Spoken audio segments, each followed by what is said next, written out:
이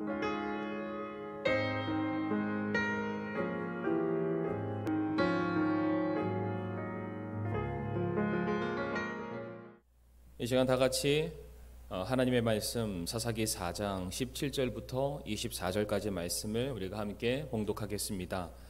오늘 말씀 사사기 4장 17절부터 24절까지, 그런데 제가 읽기로는 22절부터 24절까지의 말씀만 세 구절만 읽도록 하겠습니다. 사사기 4장 22절부터 24절 말씀을 받들어 읽겠습니다. 보라, 바락이 시스라를 추격할 때에 야일이 나가서 그를 맞으며 그에게 이르되, 오라, 내가 찾는 사람을 내게 보이리라 하매 그가 그녀의 장막에 들어가니 보라, 시스라가 죽은 채 누워 있고 말뚝이 그의 관자놀이에 박혀 있더라. 이같이 그날에 하나님께서 가나안 왕 야빈을 이스라엘 자손 앞에 굴복하게 하셨으므로 이스라엘 자손의 손이 번창하게 되어 가나안 왕 야빈을 이기고 마침내 그들이 가나안 왕 야빈을 멸하였더라. 아멘. 오늘 말씀을 위해서 함께 이 시간 기도하겠습니다. 하나님 감사합니다. 이 시간 복된 또 귀한 이 예배의 시간을 우리들에게 주심을 감사를 드리오며, 이 시간도 또 저희들 참 순종하는 마음으로 하나님의 말씀을 듣기를 원하옵니다. 우리가 죄악 많은 이 세상 속에서 오직 주의 말씀으로 거룩히 구별될 수 있게 하여 주옵시고, 그 말씀의 능력을 힘입어서 우리가 승리할 수 있도록 도와주시옵소서. 예수님의 이름으로 기도를 드리옵니다. 아멘. 오늘은 사사기 4장 17절부터 24절까지 말씀을 통해서 하나님의 승리가 내 승리가 되려면 이라는 제목으로 함께 말씀을 나누기를 원합니다. 하나님께서는 자신이 계획하시고 뜻하신 모든 일들을 반드시 이루어내시고 성취하는 분이심을 우리는 믿습니다. 이사야 45장 18절 말씀 보게 되면, 하늘들을 창조한 주가 이같이 말하노라, 하나님은 친히 땅을 조성하고 만들며 견고하게 하였으되 땅을 헛되이 창조하지 아니하고 사람이 거주하도록 조성하였느니라. 나는 주니라, 나 외에 다른 이가 없느니라 라고 말씀하셨습니다. 하나님께서는 모든 것을 만드셨고 그 안에 우리 모든 사람들이 거하도록 조성하셨다라고 말씀하십니다. 그리고 그 모든 일들을 이루시고 성취하시는 분은 오직 우리 하나님 외에는 누구도 없다라고 성경은 우리에게 강력하게 증거하고 있습니다. 이와 같은 하나님의 주권 앞에 누구도 자신의 생각과 의견을 제시할 수가 없습니다. 누구도 하나님의 뜻을 거슬러서 막아설 수 있는 자도 한 명도 존재하지 않습니다. 오롯이 하나님의 뜻은 성취되어야만 하고 하나님의 뜻은 견고히 세워져야만 하는 것입니다. 제가 왜 설교 서두에 이러한 말씀을 드리게 되냐면, 오늘 본문에 등장하는 헤벨과 야일의 삶을 통해서 그들의 의도와는 상관없이 하나님께서 성취해 가시는, 하나님께서 주도해 가시는 뜻과 계획이 그들의 삶 가운데 펼쳐지기 때문입니다. 하나님께서는 이스라엘을 가나안 왕 야빈의 손에서 구원하기로 작정을 하셨습니다. 그래서 이제부터 일어나는 모든 일들은 절대적인 하나님의 주권 아래에서 일어나는 일이다 라고 우리 성도님들께서 보시면 되겠습니다. 하나님께서 세상과 전쟁을 벌이시게 된다면 당연히 누가 이깁니까? 하나님이 이기십니다.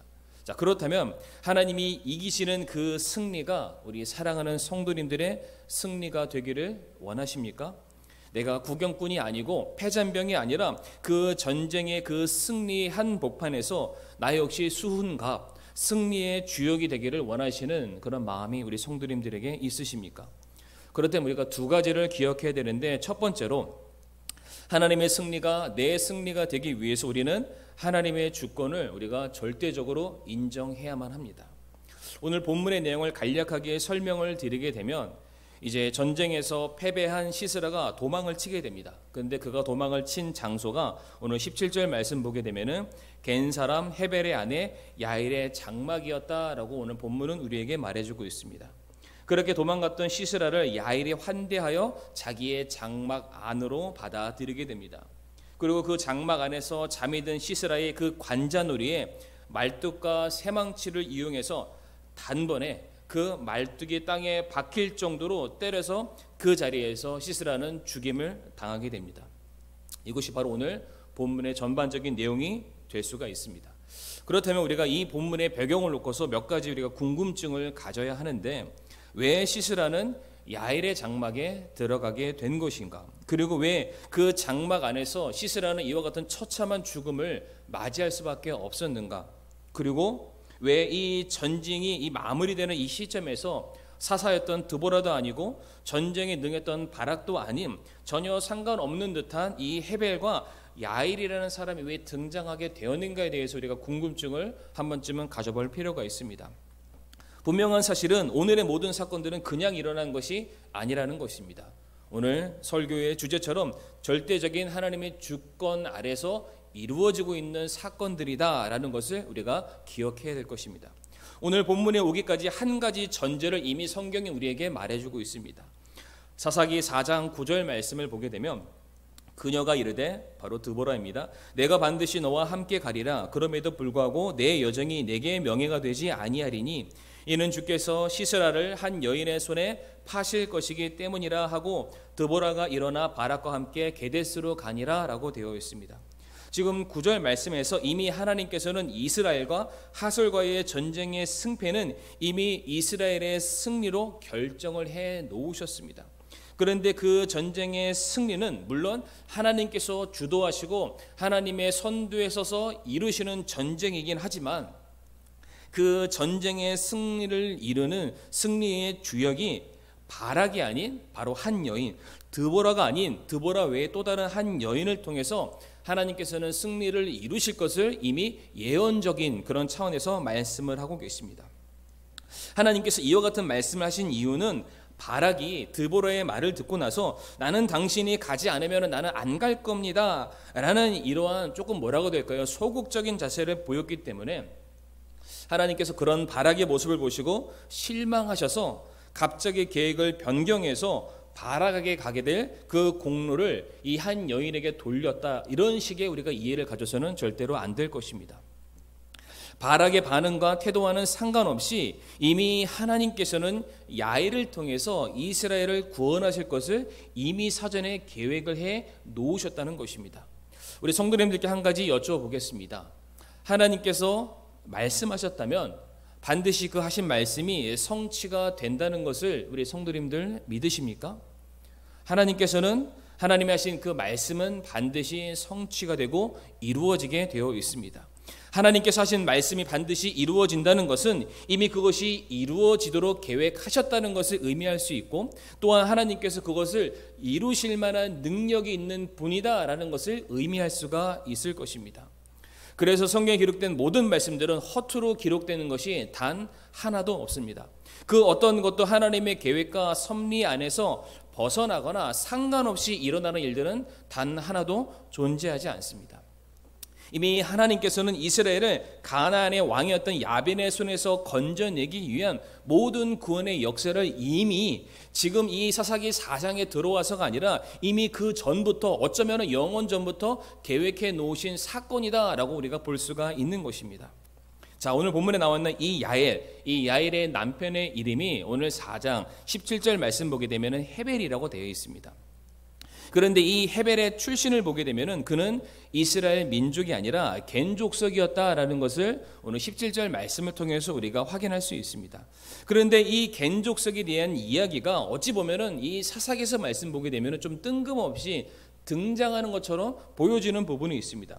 특별히 사사기 1장의 말씀을 우리가 가보게 되면은 이제 하나님께서 이스라엘 백성들로 하여금 약속의 땅 가나안 그 땅을 차지하고 분배하고 정복하는 그 장면 속에서 갑자기 그 내용과 개연성이 없는 한 구절의 말씀이 등장하게 됩니다. 우리 성도님들 오늘 다 같이 사사기 1장 16절의 말씀을 우리 성도님들 각자 있는 자리에서 펴서 꼭 봐주시길 바랍니다.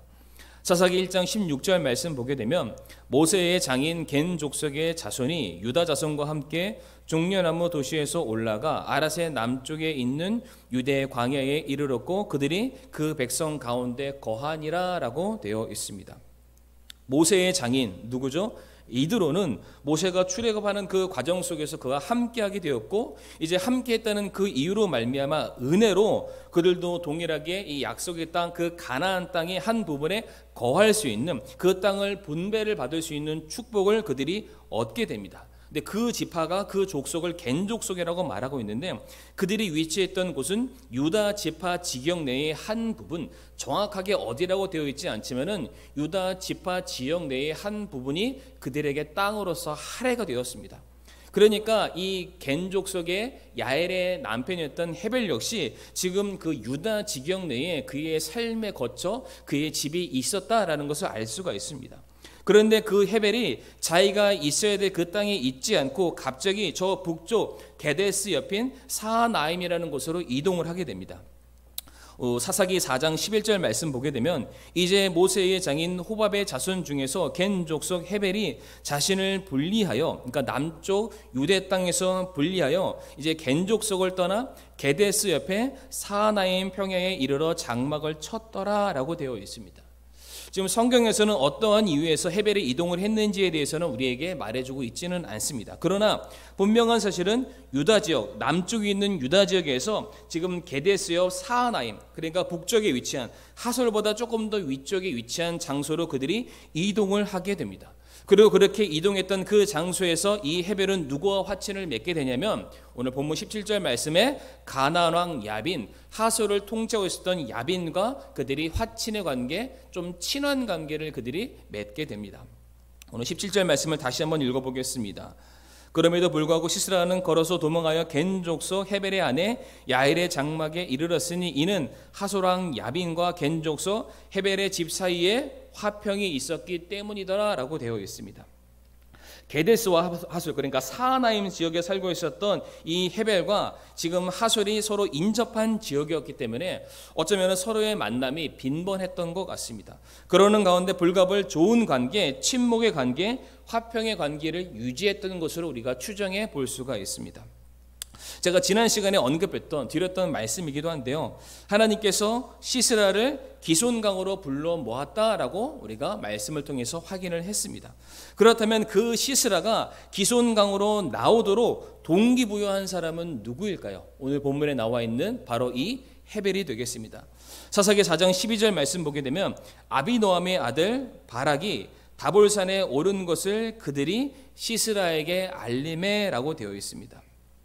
지금 헤벨이 이스라엘 군대가 모인 것을 그가 보게 됩니다. 왜 보게 되었습니까? 오늘 4장 9절 말씀 보게 되면은 바락과 드보라가 이제 서로 전쟁을 위해서 첫 번째로 이동한 장소를 4장 9절 끝 말씀 보게 되면은 그들이 게데스로 옮겼다라는 말씀이 있습니다. 그런데 헤벨이 어디 살았습니까? 게데스 옆 사하나임이라는 곳에 그들이 살게 되었습니다. 그러니까 지금 이스라엘 군대가 어떠한 일을 하고 있고 왜 모였는지에 대해서 가장 먼저 목격하고 이것을 파악할 수 있는 사람이 누구였냐면 바로 헤벨이었습니다. 그리고 헤벨은 어느 지파 사람이었습니까? 겐 족속, 겐 지파의 사람이었습니다. 겐 지파는 이드로를 말하고 있고요. 그러니까 이스라엘과 어느 정도 친분의 관계가 있었기 때문에 지금 헤벨이 이스라엘에게 찾아가서 그들이 무엇을 하고 있는지 알아보는 데 있어서 전혀 이상할 것이 없는 그런 관계였음을 또한 우리가 알 수가 있는 것입니다. 바로 그 헤벨이 자신의 협력 관계에 있었던, 화평의 관계에 있었던 바로 하솔, 야빈의 왕, 그의 군대 등이었던 시스라에게 그 모든 소식을 가서 전달해 주게 되었던 것입니다. 그래서 이 소식을 전해받은 시스라는 그 즉시 모든 병력과 철병거를 대동하여서 기손강으로 가게 되었던 것입니다. 여기서 제가 성도님께 다시 한번 질문을 해보도록 하겠습니다. 기손강에 시스라와 그의 모든 병거들을 모이게 하는 그 계획을 누가 세우셨습니까? 하나님이 세우셨습니다. 그렇다면 그 시스라의 귀에 이 이스라엘의 전쟁을 위한 상황을 전하게끔 헤벨의 눈에 띄게 만든 건 역시 누구의 계획 가운데 있습니까? 바로 하나님의 계획 가운데 있는 것입니다. 게데스로 먼저 이스라엘 병력을 모이게 하심으로 말미암아 누구보다 먼저 헤벨의 눈에, 이스라엘의 눈에 띄도록 만드셨다라는 사실입니다. 그렇다면은 그 헤벨이 시스라에게 이 모든 사실을 전달할 수 있도록 가나안 왕 야빈과 그 친밀한 관계를 허락하신 것 또한 누구라고 우리가 말할 수 있겠습니까? 그것 또한 하나님이십니다. 또 하나, 이 헤벨이 자기가 원래 속했었던 그 지파를 떠나서 게데스여 사하나임으로 이동을 허락하신 분 또한 누구시라고 우리가 알 수가 있습니까? 바로 하나님이십니다. 그렇다면 이 겐 족속이 가나안 땅의 한 부분을 차지하게 허락하신 분 또한 누구십니까? 바로 하나님이십니다. 이미 사사기가 시작되는 그 1장부터 하나님의 계획 속에 하솔은 하나님의 손에 의해서 하나님의 백성에 의해서 진멸을 당하고 패배할 나라로 정해졌고 그것을 계획하셨다라는 것을 우리는 사사기 4장이 아니라 이 사사기 4장 말씀을 통해서 1장에서 이미 이루어졌다는 것을 알 수가 있다는 것입니다. 그냥 이 모든 일에 누가 쓰임을 받았습니까? 그냥 헤벨이라는 한 사람이 쓰임을 받게 되었던 것입니다. 헤벨은 그냥 자기의 필요에 의해서 게데스 근처로 그가 그냥 그의 삶을 옮겼을 뿐입니다. 그리고 거기에서 이미 힘 있는 자였던 야빈과 그냥 친분을 맺었을 뿐이고 자기의 유익과 필요를 위해서 시스라에게 그 소식을 그냥 전한 것 그것뿐이었는데 그 사건 하나하나가 모든 것이 전부 누구의 디자인이었냐면은 바로 하나님의 디자인이었고 하나님의 계획이었던 것입니다. 결국 사람이 자기의 길을 계획하고 걸어가는 것 같지만 그 길을 인도하시고 그 길을 디자인하시고 그 길을 조성하시고 그 길을 허락하시는 분은 바로 우리 하나님이라는 사실입니다. 우리는 이 모든 일들을 통해서 하나님의 뜻하신 바 놀라운 사역이 사람의 생각과 뜻이 아니라 하나님의 주권 안에서 지금 이루어지고 있다는 것을 우리가 얼마든지 확인해 볼 수가 있습니다. 헤벨의 경우에는 하나님의 뜻이 자신의 삶을 통해서 성취되는 것을 몰랐을 뿐이지 하나님께서는 그의 삶을 통해서 차근차근히 하나님의 일을 지금 이루어 가셨다라는 사실입니다. 로마서 11장 33절에서 36절에 이와 같은 말씀이 있습니다. 로마서 11장 33절에서 36절 말씀 보게 되면 오 깊도다 하나님의 지혜와 지식에 부요하며 그분의 판단들은 헤아릴 수 없으며 그분의 길들은 찾지 못할 것이로다. 누가 주의 생각을 알았느냐? 누가 그분의 좋은 자가 되었느냐? 누가 그분께 먼저 드려서 다시 보답을 받겠느냐? 모든 것이 그분에게서 나오고 그분으로 말미암으며 그분께로 돌아가나니 영광이 그분께 영원토록 있기를 원하노라. 아멘이라고 되어 있습니다. 하나님은 어떠한 분이시라고 성경은 우리에게 가르치고 있습니까? 하나님은 지혜와 지식이 부유하신 분이시며 그분의 판단들은 우리가 헤아려 알 수 없다. 이미 영원 전부터 영원 끝까지 모든 것들을 보고 계시고 그것을 만드시고 그것을 이루어 가시는 분들이기 때문에 감히 이 3차원의 시간을 살아가는 사람으로서는 그것을 훨씬 더 뛰어넘는 하나님의 계획과 뜻을 감히 파악할 수 없다라는 뜻입니다. 바로 모든 것이 그분 하나님에게서 나왔고 모든 것이 하나님으로 말미암았고 또한 모든 것이 하나님께로 돌아가니 그 어떤 것도 헛된 것이 없고 모든 영광이 하나님께로 말미암았다라고 성경은 우리에게 가르쳐주고 있습니다. 우리 사랑하는 성도님들, 구약 성경의 요셉의 경우를 보게 되면은 그가 그의 형제들에게 시기를 받고 미워함을 당해서 이제 죽임을 당할 뻔하다가 그가 결국에는 구덩이에 집어 던져지게 되고 마침내 요셉이 이집트의 노예로 팔려버리게 되는 악행을 그의 삶 속에서 경험을 하게 됩니다. 그러나 요셉이 훗날 하나님의 섭리를 깨닫고 난 그 이후에 그 형들에게 말하기를 하나님의 이 생명을 구원하시려고 이스라엘의 모든 생명을 구원하시려고 내 가족을 구원하시려고 나를 당신들 앞서 보냈나이다 라고 그가 그렇게 친히 고백을 하게 됩니다. 당신들은 나를 헤아려 하였으나 하나님은 그것을 선으로 바꿔서 오늘과 같은 만민의 생명을 구원하는 그 일을 위해서 나를 사용하셨습니다 라고 말하면서 그 형들에 대한 모든 그의 마음 아픈 상처들을 용서하는 그런 장면이 있습니다. 자, 그렇다면 우리 사랑하는 성도님들, 요셉으로 하여금 그의 형들에게 질투와 시기를 받게끔 하였던 그 꿈을 꾸게 하신 분이 누구십니까? 하나님이십니다. 그 꿈 때문에 형들의 미움을 받게 된 건 역시 누구의 뜻입니까? 하나님의 뜻입니다. 또한 요셉이 종으로 팔려가는 것 또한 누구의 뜻입니까? 하나님의 뜻이고 그 요셉이 종으로 팔려가서 또한 모함을 받아서 감옥에 들어가게 되는 것 또한 역시 누구의 뜻입니까? 바로 하나님의 뜻입니다. 하나같이 요셉이 기대하고 바라는 상황은 아니었지만 이미 그 상황을 통해서 하나님은 이스라엘의 구원에 대한 그림을 그려놓으셨고 이제 그 일들을 하나둘씩 이루어 가시기 위해서 요셉이라는 사람을 들어서 그 자리에 하나님이 세우셨다는 것입니다. 이와 마찬가지입니다. 우리 사랑하는 성도님들의 삶 속에서 우리가 헤아릴 수 없이 일어나는 수많은 사건들이 있습니다. 도저히 그 일들 가운데 답을 찾을 수 없고 한 치 앞도 알 수 없는 그런 많은 일들 가운데 정말로 내가 이 일을 어찌하야만 합니까? 라는 낙심과 좌절 가운데 우리 사랑하는 성도님들 아마 살아가시는 그러한 분들이 계실 겁니다. 그와 같은 상황 가운데서 우리가 잊지 말아야 될 사실, 우리가 믿어야 될 단 한 가지 사실은 그 모든 것 하나가 결코 우연하게 발생하는 일이 아니라는 것입니다. 모든 일들이 단 하나님이 모르시는 상태에서 일어나는 일들이 단 하나도 존재하지 않는다는 것입니다. 성도님들께서 살아가시는 인생이 성도님들의 뜻대로 되지 않는다고 해서 우리가 실패했다, 이 인생은 망했다, 우리가 그렇게 쉽게 단정 지을 수가 없는 것입니다.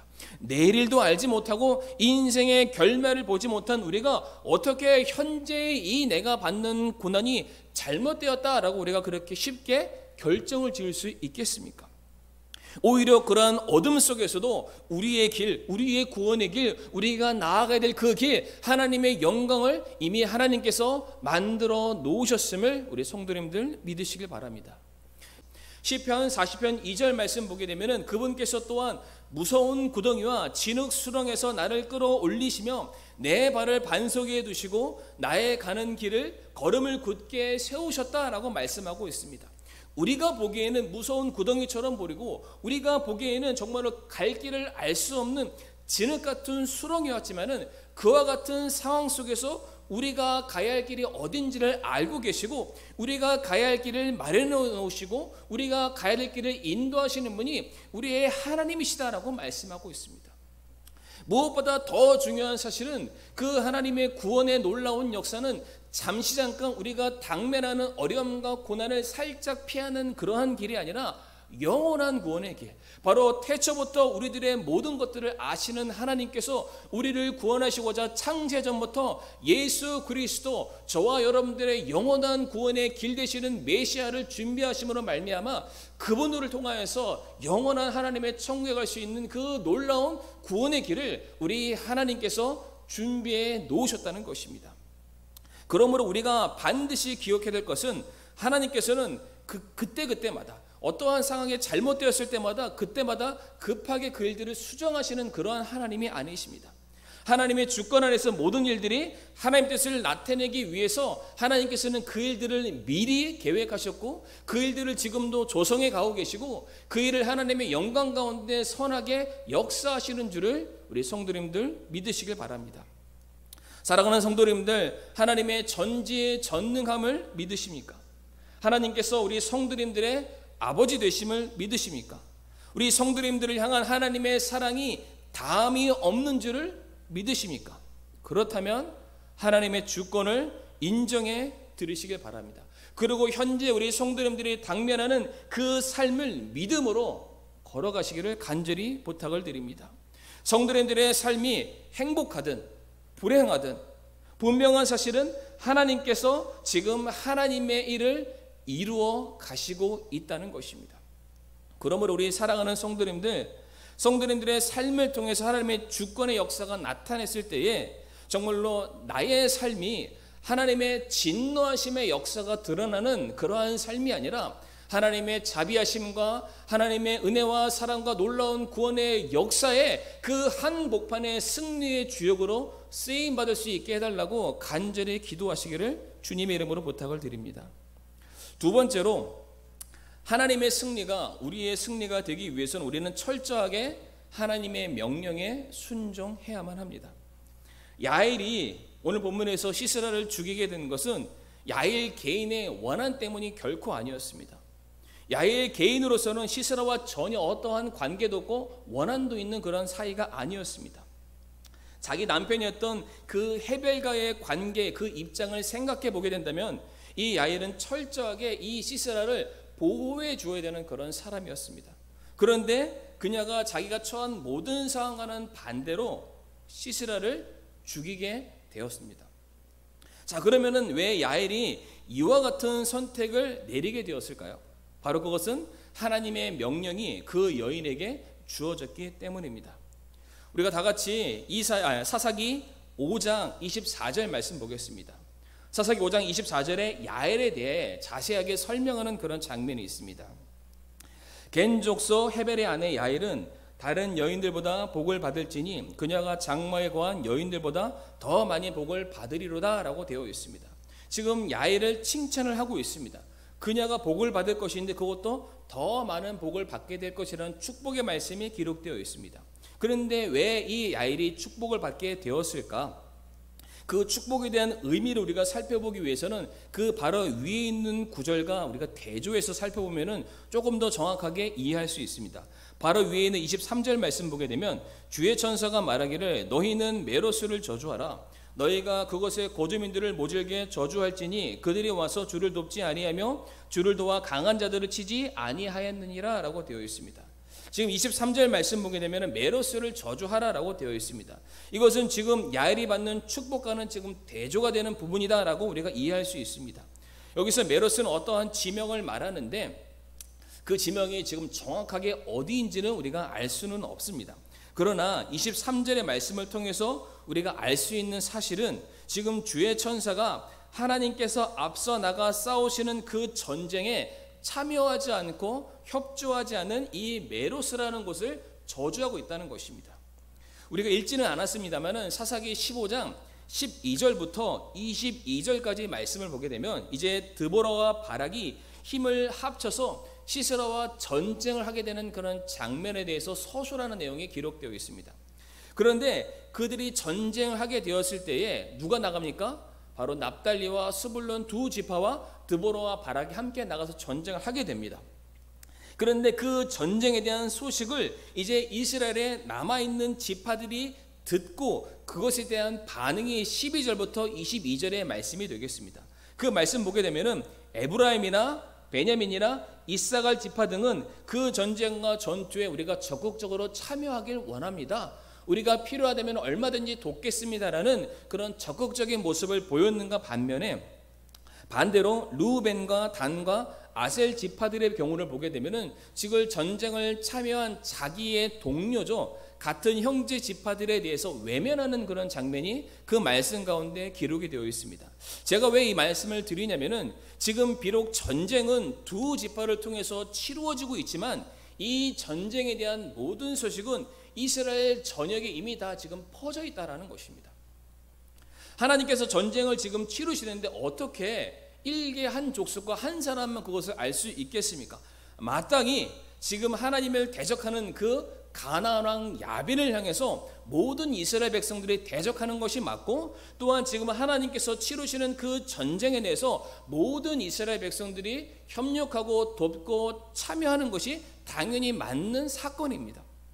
그런데 메로스의 경우에는 메로스 같은 경우도 뭐 겐족속이라든지 이스라엘이 출애굽을 하게 되었을 때 그와 함께 있었던 허다한 잡족들 또 다른 이방 나라들이 있다고 했는데 아마 그 중에 한 지파라고 생각을 하고 그들도 역시 이 가나안 땅을 분배받는 그런 상황 가운데 일정한 한 땅을 분배받은 그런 지파라고 우리가 그렇게 알 수가 있습니다. 그런데 그 메로스의 경우에는 지금 눈에 보이지 않는 하나님보다 시스라였죠. 당시 가나안을 다스렸던 그 야빈을 무서워하였고 그들과의 관계 때문에 그들이 이 전쟁에 적극적으로 그들이 참여를 하지 않게 되었던 것입니다. 바로 그 모습을 보셨던 하나님께서는 천사를 통해서 그 메로스를 향해서 저주를 하나님께서 내리시게 되었던 것이고 이 메로스라는 지역은 이제 성경에서 더 이상 나오지 않는 곳으로 보건대 이 저주로 말미암아 이 나라가 완전히 진멸되었다라는 것을 우리가 알 수가 있습니다. 자, 그렇다면 다시 오늘 두 번째 주제로 돌아와서 야엘이 왜 축복을 받았습니까? 분명 야엘도 이 전쟁에 대한 소식을 들었다는 것입니다. 어쩌면은 자기 남편 헤벨을 통해서 이 전쟁이 일어날 수밖에 없는 모든 전후 사정에 대해서 정확하게 알고 있었던 사람이 야엘이었을 거라는 사실입니다. 그러니까 지금 시스라가 지금 자기의 영내죠, 자기의 장막 앞으로 그것도 단신의 몸으로 왔다는 것은 무엇을 말해줍니까? 분명 하나님께서 그 전쟁에서 승리하셨다는 것을 보여주는 것이고, 지금 시스라의 그 군대가 패배했다는 명백한 증거가 지금 그 여인의 눈앞에 보여지고 있는 것입니다. 자, 그런데 우리 성도님들, 오늘 본문 24절이죠. 사사기 5장 24절의 말씀을 다시 한번 봐주시길 바랍니다. 지금 야엘이 축복을 받는데 야엘이 축복을 받는 근거가 나와 있습니다. 야엘은 다른 여인들보다 복을 받을지니 왜 받습니까? 그녀가 장막에 거한 여인들보다 더 복을 많이 받는다라고 기록되어 있습니다. 그러니까 지금 이 야엘이라는 여인은 장막 밖에 있다는 이유로 복을 받게 되었고요, 나머지 여인들은 장막 안에 있다는 이유로 야엘과 같은 복을 받지 못하게 됩니다. 그렇다면 우리 성도님들, 장막 안에 있다는 것과 장막 밖에 있다는 것이 오늘 본문이 우리에게 무엇을 말해주는 것입니까? 우리가 사사기 4장 18절 말씀 보게 되면 그 이유를 우리가 찾을 수가 있습니다. 사사기 4장 18절 말씀에 야엘이 나가서 시스라를 맞으며 그에게 이르되 내게로 들어오시고 두려워하지 마소서 하며 그가 그녀에게로 돌이켜 장막에 들어가니라고 되어 있습니다. 그러니까 야엘이 지금 어떻게 했습니까? 나갔습니다. 어디에서 나갔습니까? 자기의 장막 밖으로 나아갔습니다.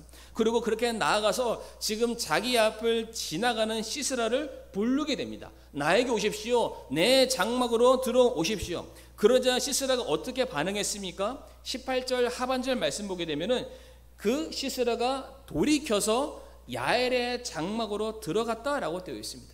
그러니까 지금 야엘이 밖에 나가서 내가 당신을 돕겠습니다, 시스라여 내 장막으로 오십시오라는 그 말을 시스라가 듣게 되었을 때 그가 야엘의 장막을 지나치는 상황 속에서 그 소식을 듣고 가던 길을 돌이켜서 그 장막 안으로 들어갔다는 것을 말해주고 있습니다. 그러니까 지금 시스라가 처음부터 야엘의 장막에 들어갈 생각을 한 것이 아니라 적어도 당시 하솔과 관계를 맺고 있었던 이 겐족 속으로 내가 찾아가면은 무엇인가 방도가 있겠지, 뭔가 내가 도움을 얻을 수 있겠지라는 그 마음으로 지금 시스라가 겐족 속 사는 그 지역까지 도망쳐 가게 되었던 것입니다. 그런데 때마침 이 지역 사람들 역시 이 전쟁에 대해서 이미 알고 있었던 그런 상황이었습니다. 주의 전쟁에 참여해야 된다, 너희가 주와 함께 그 전쟁에 동참해야 된다는 그 소식을 이미 듣고 있는 터였는데, 지금 말씀 보게 되면은 어떻게 됐습니까? 이미 하나님의 전쟁은 끝이 났고 시스라는 패배해서 자기들이 살고 있는 영내까지 도망오게 되었던 것입니다. 그러니까 지금 주의 천사가 말했던 것처럼 이제 이들도 역시 하나님과 함께 손을 맞잡고 이 전쟁에 참여하여서 시스라를 처단하고 시스라를 대적하는 일에 그들이 쓰임을 받아야 되는데, 지금 겐족 속에 어떠한 사람이었습니까? 하솔과 화치를 맺은 상황이라서 내가 어떻게 입장을 취해야 되는지 굉장히 애매해진 그런 상황이었다는 것을 말해줍니다. 그러니까 시스라가 찾아와서 자신들을 향해서 도움의 손길을 요청하게 되었을 때 아무도 나가서 제대로 된 반응을 보이지 못했던 것입니다. 하나님의 말씀을 듣고 순종하자니 당시 하솔과의 관계, 야빈원과의 관계가 조금 더 껄쩍지근하고, 또한 하나님의 말씀만을 내가 온전히 순종하기에도 또 무엇인가 걸리는 그런 두리뭉실한 반응을 보이게 되었던 그 모습이 바로 여인들이 장막 안에 있었다라는 것을 말해주는 것입니다. 바로 그와 같이 모든 사람들이 하나님의 말씀에 불순종하게 되었을 때에 이 야엘은 하나님의 말씀에 순종하는 그 마음으로 장막에 나아가서 이 시스라를 영접하게 된 것입니다. 야엘이 왜 나갔습니까?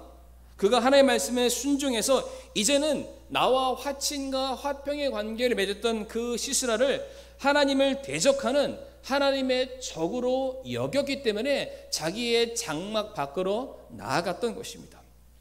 사람과의 관계, 내가 처한 환경과 입장보다 이제부터 야엘에게 있어서 더 중요한 것은 하나님의 영광이었고 하나님의 승리였고 하나님의 명령이었던 것입니다. 바로 오늘 이 시간 이 야엘의 행동을 통해서 우리가 생각해야 될 점이 바로 저는 이것이라고 저는 그렇게 믿습니다. 우리 사랑하는 성도님들께서는 무엇을 위해서 살아가십니까? 성도님들 자신을 위한 삶을 살고 계십니까? 아니면 하나님의 피조물이요 그분의 종으로서 쓰임 받기 원하는 그런 삶을 살고 계십니까?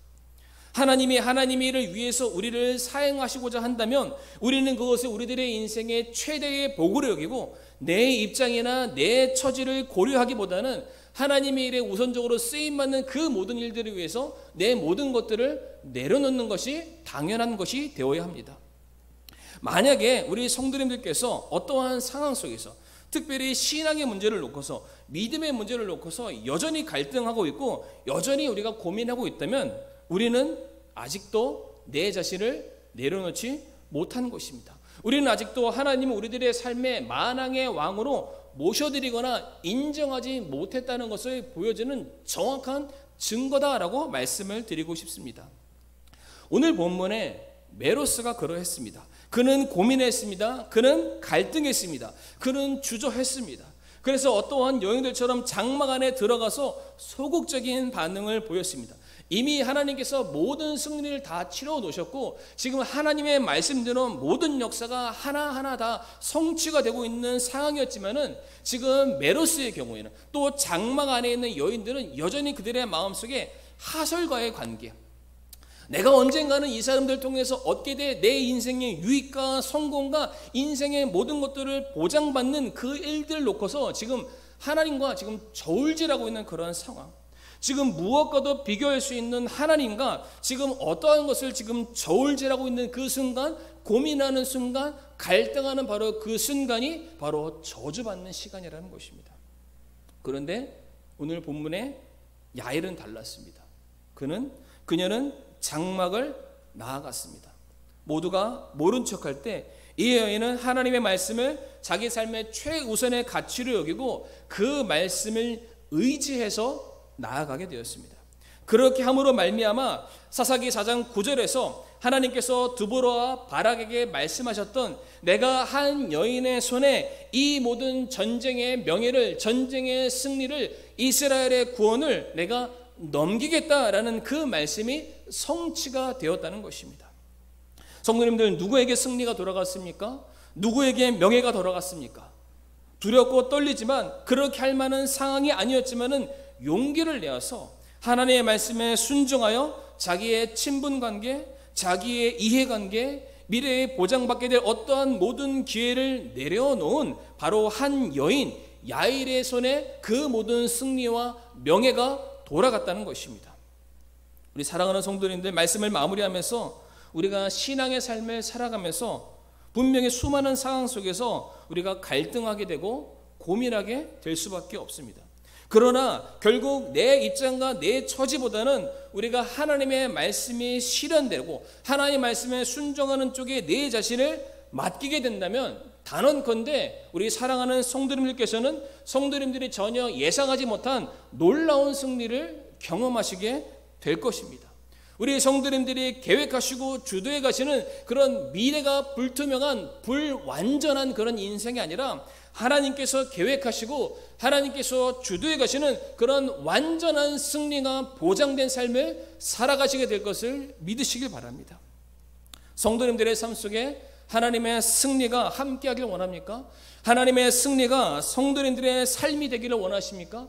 성경에 기록되어 있는 수많은 믿음의 선진들의 그런 믿음의 승리의 모습과 그러한 역사적인 현장들이 성도님들이 살아가는 인생 가운데 동일하게 펼쳐지기를 원하고 계십니까?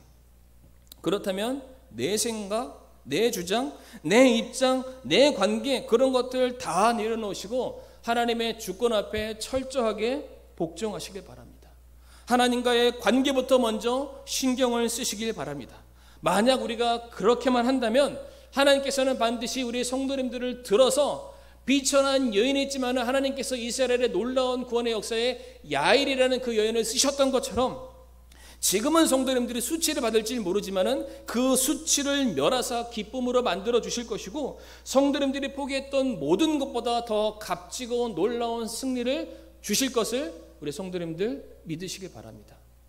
하나님의 승리가 우리의 승리가 되기 위해서는 우리는 무엇보다 하나님의 주권을 인정해 드려야 되고 그리고 하나님의 말씀에 순종하는 모습이 우리들의 삶에 반드시 있어야 될 줄을 간절히 믿습니다.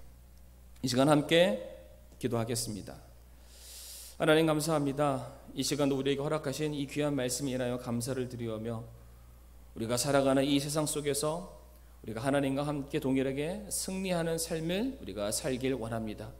하나님, 그 승리는 내가 생각하고 내가 계획한, 내가 주도하는 승리가 아니요, 하나님께서 이미 태초부터 계획하시고 마련해 놓으신 그 믿음의 길, 순종의 길을 걸어감으로 말미암아 우리가 누리고 얻게 되는 승리가 될 수 있도록 아버지 인도하여 주시옵소서. 우리가 걸어가는 우리들의 삶의 족적 가운데 하나님의 영광이 드러날 수 있게 하여 주옵시고, 하나님의 놀라우신 통치가 하나님 선포될 수 있게 하여 주옵시고, 하나님의 말씀이 계속해서 성취되는 그런 놀라운 역사를 우리들에게 허락하여 주시옵소서. 무엇보다 작은 것부터 순종하는 저희들이 되길 원하고 온전히 하나님의 부르심의 기쁨으로 나아가는 저희들이 되기를 간절히 원하옵니다. 오늘도 우리에게 주신 이 귀한 말씀에 인하여 다시 한번 감사를 드리오며 예수님의 이름으로 기도를 드리옵니다.